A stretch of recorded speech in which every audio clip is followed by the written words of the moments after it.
दोस्तों, हमारे डेली की लाइफ में इलेक्ट्रिसिटी की इतनी इम्पोर्टेंस है कि ये शायद मुझे बताने की ज़रूरत नहीं है। Fan, mobile, TV, refrigerator, AC ये सारे ऐसे इक्विपमेंट्स हैं जिनके बिना आज हम अपनी ज़िंदगी की कल्पना भी नहीं कर सकते हैं। और इन सारी चीज़ों को चलाने के लिए हमें ज़रूरत होती है इलेक्ट्रिसिटी यानी कि बिजली की। हम चाहे घर पर हों या फिर ऑफिस में, हर जगह हमें बिजली यानी कि करंट की ज़रूरत पड़ती है। दोस्तों, एक ज़माना था जब लोग दिए की रोशनी में अपनी ज़िंदगी बिता लेते थे और एक आज का समय है, यदि महज 12 घंटे के लिए भी आज बिजली चली जाए तो चारों तरफ हाहाकार मच जाएगा। बड़ी बड़ी फैक्ट्रियां चलनी बंद हो जाएंगी, बड़े बड़े मशीन्स काम करना बंद कर देंगे, इवन हमारे रोज़मर्रा के इक्विपमेंट्स भी डेड हो जाएंगे। ऐसे में ये कहना गलत नहीं होगा कि आज के समय में रोटी, कपड़ा और मकान की तरह ही बिजली भी लोगों की बेसिक नीड बन चुकी है।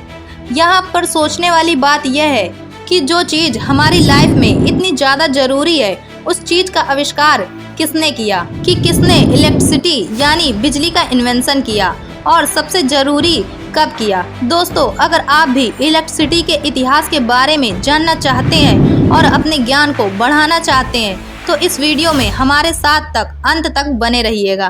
दोस्तों, यहाँ सबसे पहले तो हमें यह जानने की ज़रूरत है कि इलेक्ट्रिसिटी का आविष्कार नहीं बल्कि उसकी खोज हुई थी।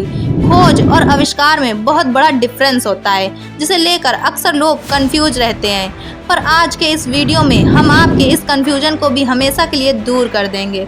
दोस्तों, जो चीज़ नेचर में पहले से मौजूद होती है और उसे जब किसी इंसान द्वारा खोजा जाता है तो उसे साइंस में खोज कहा जाता है। जैसे फायर, ये हमारे नेचर में पहले से ही मौजूद है और बाद में आदि मानव ने इसे खोज निकाला था। लेकिन जब कोई चीज़ नेचर में पहले से मौजूद नहीं हो और उसे किसी इंसान के द्वारा बनाया जाए तो उसे इन्वेंशन यानी कि आविष्कार कहा जाता है और जो आविष्कार करता है उसे हम साइंटिस्ट कहते हैं। अगर बात इलेक्ट्रिसिटी यानी कि करंट की करें तो यह तो नेचर में पहले से ही मौजूद था।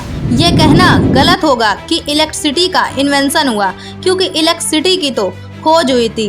वैसे यहाँ ध्यान देने वाली बात यह है कि इलेक्ट्रिसिटी की भले ही खोज हुई हो, लेकिन आज हम जिस अल्टरनेटिंग करंट यानी एसी करंट का इस्तेमाल अपने घर, ऑफिस में करते हैं, उसका आविष्कार हुआ था। फैन, टीवी, रेफ्रिजरेटर, इन सारी चीज़ों को चलाने के लिए करंट का इस्तेमाल किया जाता है, वह अल्टरनेटिंग करंट है। पर जो करंट आज हमें बैटरी से मिलता है वह डीसी करंट यानी डायरेक्ट करंट होता है। हमारे साइंटिस्ट ने डीसी करंट की खोज ही की थी। बाद में डीसी करंट को ध्यान में रखकर अल्टरनेटिंग करंट का इन्वेंशन किया था।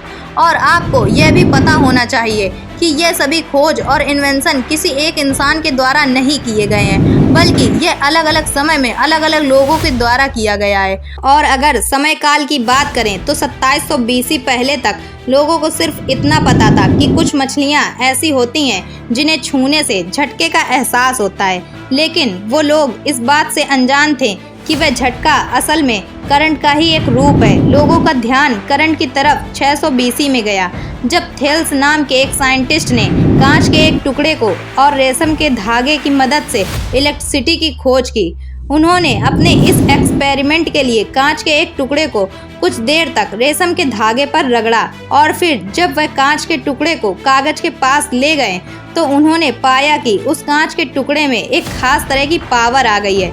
वो बेहद ही हल्की वस्तु कागज को अपनी तरफ आकर्षित कर रही है। उस कांच के टुकड़े में जो पावर आई थी, थेल्स ने उसे ही इलेक्ट्रिसिटी का नाम दिया। पर थेल्स की इस थ्योरी पर उस समय ज़्यादातर लोगों ने ध्यान नहीं दिया।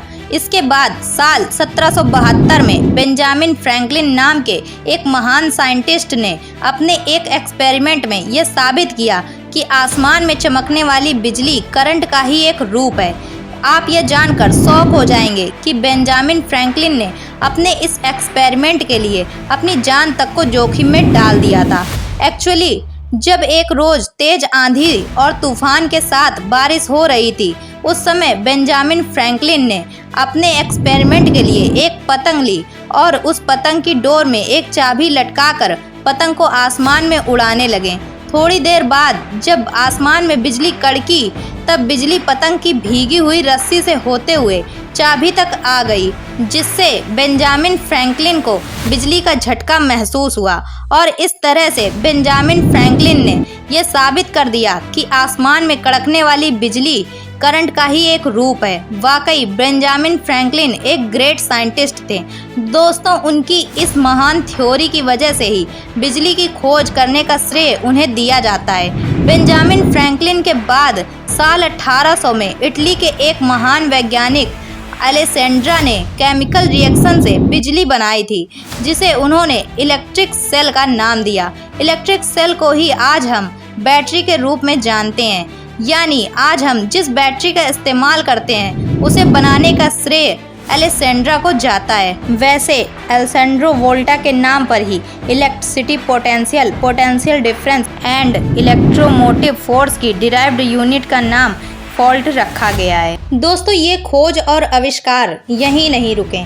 साल 1831 में बिजली के आविष्कार में एक और ग्रेट साइंटिस्ट ने अपना क्रांतिकारी योगदान दिया।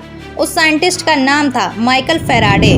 माइकल फैराडे ने अपनी थ्योरी में बताया कि यदि एक तांबे की तार के कई यानी कि कुंडली के चारों तरफ मैग्नेट को तेजी से घुमाया जाए तो इस प्रोसेस से भी बिजली बनाई जा सकती है। दोस्तों, माइकल फैराडे के इस आविष्कार को ही आज इलेक्ट्रोमैग्नेट इंडक्शन का नाम मिला हुआ है।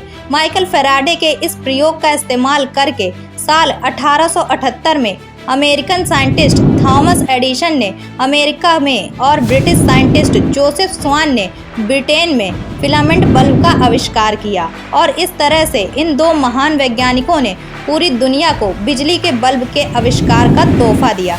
हालांकि यह बात अलग है कि बल्ब के आविष्कार के लिए हम सिर्फ थॉमस अल्वा एडिसन को ही याद करते हैं, जबकि जोसेफ स्वान ने भी बल्ब का आविष्कार किया था। खैर, जैसा कि मैंने आपको पहले ही बताया था, 1878 तक सिर्फ डायरेक्ट करंट यानी कि बैटरी वाले करंट का ही उपयोग किया जा रहा था, पर यहाँ डीसी करंट के साथ साथ दो मेजर प्रॉब्लम्स थी। फर्स्ट, इसका इस्तेमाल काफ़ी ज़्यादा खतरनाक था और सेकंड, इसे 2 से 3 किलोमीटर की रेंज तक ही ले जाया जा सकता था, जिस वजह से 2 या 3 किलोमीटर से ज़्यादा दूरी पर बिजली ले जाने के लिए प्रोटेक्शन हाउस बनवाने की ज़रूरत होती थी, जो काफ़ी खर्चीला भी होता था। डीसी करंट के इन प्रॉब्लम्स को देखते हुए थॉमस अल्वा एडिसन के साथ काम करने वाले एक वैज्ञानिक ने, जिनका नाम निकोला टेस्ला था, उन्होंने डीसी करंट की कमी को पूरा करने के लिए एसी करंट पर काम करना शुरू किया। Actually Nikola Tesla DC current की कमी को दूर करके ऐसा करंट बनाना चाहते थे जिसका उपयोग दूर तक बिजली ले जाने के लिए किया जा सके और साथ ही वह सुरक्षित भी हो। कहा जाता है कि उस समय जब निकोला टेस्ला ने अपने इस एक्सपेरिमेंट के बारे में थॉमस अल्वा एडिसन को बताया तो एडिसन साहब ने इसी करंट के कॉन्सेप्ट को अपनाने से मना कर दिया और उन्होंने निकोला टेस्ला को क्लियर वर्ड्स में ही कह दिया कि आपको जो भी एक्सपेरिमेंट करने हैं वह आप हमारे डीसी जनरेटर पर ही करें। एसी करंट के कॉन्सेप्ट के लिए हम कुछ भी अलग से नहीं करने वाले हैं। उस समय थॉमस अल्वा एडिसन का यह रवैया निकोला टेस्ला को अच्छा नहीं लगा, इसलिए उन्होंने एडिसन की कंपनी छोड़ दी और वह अकेले ही एसी जनरेटर पर और एसी मोटर के थ्योरी के कॉन्सेप्ट पर काम करने लगे। निकोला टेस्ला की मेहनत रंग लाई। उन्होंने 1878 में एसी करंट का आविष्कार करके पूरी दुनिया को चौंका दिया। निकोला टेस्ला के द्वारा आविष्कार किया गया एसी करंट को वायर की हेल्प से लंबी दूरी तक ले जाया जा सकता था और वो भी बिल्कुल सुरक्षित तरीके से।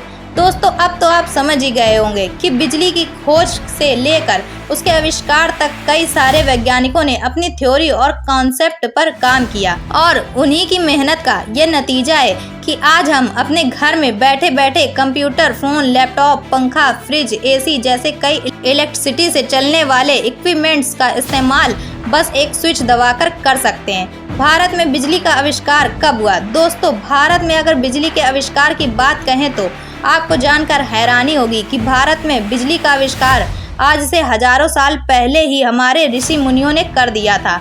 जी हाँ, भारत में बिजली का आविष्कार एक बैटरी के रूप में हुआ था। भारतीय इतिहास के वैदिक ग्रंथों के अनुसार दुनिया की सबसे पहली बैटरी महर्षि अगस्त्य द्वारा बनाई गई थी। जिन्हें महर्षि अगस्त्य के बारे में नहीं पता, उन्हें बता दें, महर्षि अगस्त्य के भाई का नाम विश्वा था और विश्वा कोई और नहीं बल्कि रावण के पिता थे। खैर, वापस से हम अपने टॉपिक पर आते हैं। महर्षि अगस्त्य ने सबसे पहले ड्राई सेल का आविष्कार किया था। इसका वर्णन आपको अगस्त्य संहिता नाम की किताब में देखने को मिल जाएगा। इस किताब में महर्षि अगस्त्य ने ड्राई सेल बनाने की पूरी विधि बताई है। दोस्तों, इस किताब में लिखे हुए ड्राई सेल बनाने के मेथड को पढ़कर देश के वैज्ञानिकों ने काफ़ी समय के बाद ड्राई सेल को बनाया।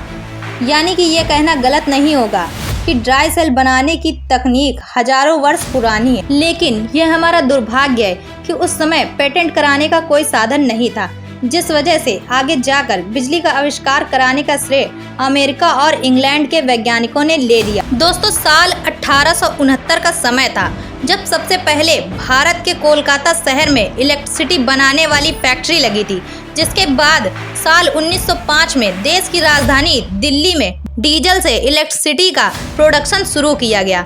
फिर क्या था, समय के साथ साथ धीरे धीरे पूरे देश में इलेक्ट्रिसिटी का इस्तेमाल किया जाने लगा। तो दोस्तों, यही थी बिजली के खोज से लेकर उसके आविष्कार तक की पूरी कहानी। वैसे क्या आपको आज से पहले यह बात पता थी कि बिजली की खोज हुई थी, ना कि आविष्कार?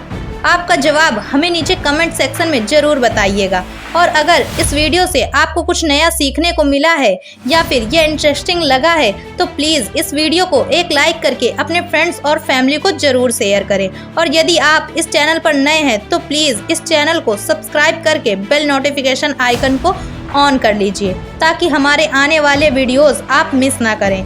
मिलते हैं फिर किसी वीडियो में नए टॉपिक के साथ। तब तक के लिए नमस्कार।